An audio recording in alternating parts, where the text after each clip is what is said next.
प्रिय भाई और बहनों, आज का शुभ संदेश के लिए आप सभी को हम स्वागत करते हैं। तू है सच्चा जिंदा खुदा, तुझ पर ही भरोसा मेरा। तू है सच्चा जिंदा खुदा, तुझ पर ही भरोसा मेरा। सेवा पूरी करके पाऊँ ना, प्रभु ऐसा दो वरदान। सेवा पूरी करके पाऊँ ना, प्रभु ऐसा दो वरदान। आज का संदेश प्रभु के दास पोएम माथ्यू बैंगलोर से बांटा जाएगा। प्रार्थना के साथ सुनिए। परमेश्वर के नाम की स्तुति हो। एक और बार प्रभु को बस्तुति में आने के लिए प्रभु ने सहायता किया। मैं प्रभु को बहुत बहुत धन्यवाद करता हूँ। आया सुनने वाला सबको प्रभु के नाम में स्वागत करता हूँ। प्रभु यीशु मसीह एक व्यक्ति के अंदर में आने पर क्या क्या परिवर्तन हो जाता है, क्या क्या पद मिलता है, क्या क्या बहुमति मिलता है, ये सब के बारे में हम लोग पिछले सप्ताह भी विचार कर रहा था। मनुष्य पाप के साथ जन्म लेते हैं और पाप के साथ जन्म लेने से उनको अनंत काल का नरक में जाना है। हमारा भला कार्य, जितने हम अच्छा कर्म करना चाहता है, परमेश्वर के नज़र में मैले चित्रों के समान है। परमेश्वर एक कार्यों को स्वीकार नहीं करता। सबसे अच्छा काम परमेश्वर ने भेजा हुआ प्रभु यीशु मसीह पर विश्वास करना है।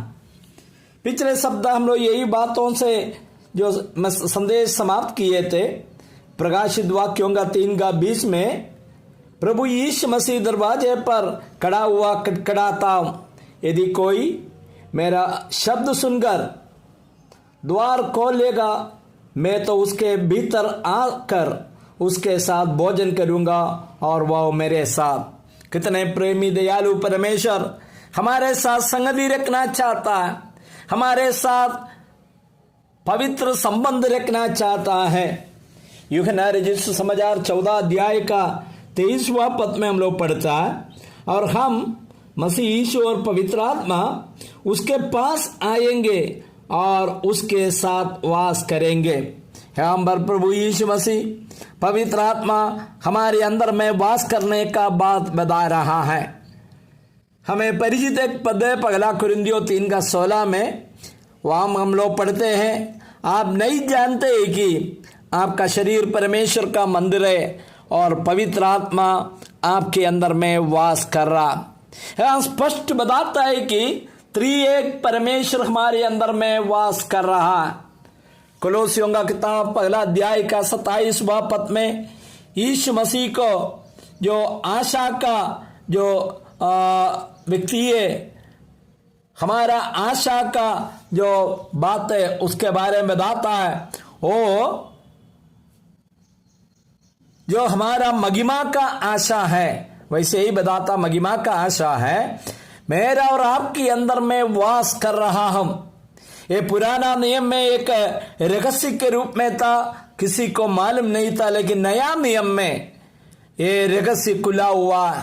केवल यहूदियों के अंदर रहने का बात नहीं कर रहा, अन्य जातियों के अंदर में जो यहूदी लोग कुत्ते के समान समझता था, कभी भी पवित्र जगह पर जो मिलाप वाला तंबू के पास में भी जा नहीं सकता था, और कभी भी इस्राएल के साथ कोई संबंध नहीं था।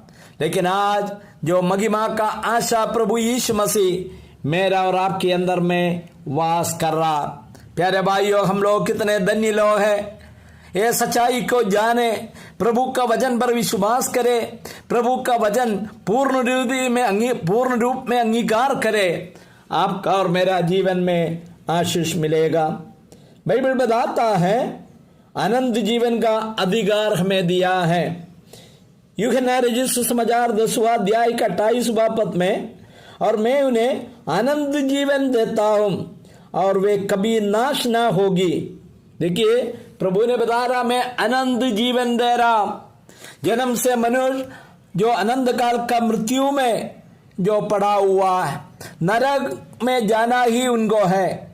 लेकिन प्रभु बता रहा मैं तुम्हें आनंद जीवन, स्वर्ग में रहने लायक जीवन, परमेश्वर के साथ संगति करने लायक जीवन, इसलिए बता रहा मैं तुम्हें आनंद जीवन दे रहा और बताता वे कभी नाश ना होगी। पगला यूहन्ना 5:13 में कि तुम जानो कि आनंद जीवन तुम्हारा है। कितने धन्य हैं हम लोग प्यारे भाइयों बहनों, हम आनंद जीवन का वारिस है। आज हम ऐसा समाज में रह रहा कहीं भी शांति नहीं है। अमेरिका जैसे लोग, यूरोप जैसे लोग पहले सोचा कि हम लोग काफी सुरक्षा में रह रहा, लेकिन आपको मालूम है ज्यादातर आतंकवादी आक्रमण इन राज्यों में हो रहा। पेरिस में बहुत बड़ा शहर, सभी लोग रहना चाहता था। फ्रांस का जो राजधानी पेरिस, वहां पर भी जो बहुत कई समस्या हो रहा है। अमेरिका में लोग डरते डरते रह रहा, लेकिन बाइबल क्या बता रहे मालूम है? यूहन्ना 14:27 पद में मैं तुम्हें शांति दिए जाता, अपनी शांति तुम्हें देता हूं। क्या बताता है? मैं तुम्हें शांति दिए जाता। प्यारे भाइयों, इस संसार में आपको शांति के साथ रहना है तो जो शांति प्रभु दे रहा है वही शांति के साथ है, आप शांति से रह सकता है। भले हम सबका जीवन में कई प्रकार का समस्या होता है। मेरा जीवन में कई समस्या, मैं एक डायबिटिक पेशेंट है, 15 साल से काफी शरीर कमजोर हो गया। कई प्रकार का समस्या है। मेरा बीपी ज्यादा है, मैं दोनों के लिए दवाई ले रहा, और कई प्रकार का जो समस्या है इस संसार में रहते हुए, लेकिन मैं इसके बीच में भी एक अनंत काल का शांति महसूस कर रहा। प्यारे भाइयों, जो शांति प्रभु ने मुझे दिया, इसलिए प्रभु बता रहे मैं तुम्हें शांति दिया जाता।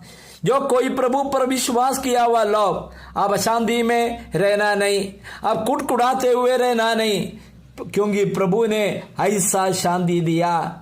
और जो फिलिपियों का किताब 4:7 में बताता, तब परमेश्वर का शांति जो समझ से बिल्कुल परे है तुम्हारा हृदय और तुम्हारा विचारों को मसीह यीशु में सुरक्षित रखेगा। प्यारे भाइयों, हमारा समझ से परे, बिल्कुल परे जो शांति, जो दुनिया का लोगों को समझ में नहीं आएगा, वो संपत्ति से नहीं मिलता है और कोई जो शिक्षा पाने से नहीं मिलता, ऊंचा पद में जाने से नहीं मिलता। प्रभु का शांति जो समझ से बिल्कुल परे है आपका और मेरा जीवन में आएगा। यदि कोई मुझे सुनने वाला ये शांति को अभी तक महसूस नहीं कर रहा, प्रभु यीशु मसीह आपको बुला रहा, आइए इस शांति का भागीदार हो जाइए। प्रभु आप सबको आशीष दे। प्रभु के नाम की स्तुति हो, आमीन।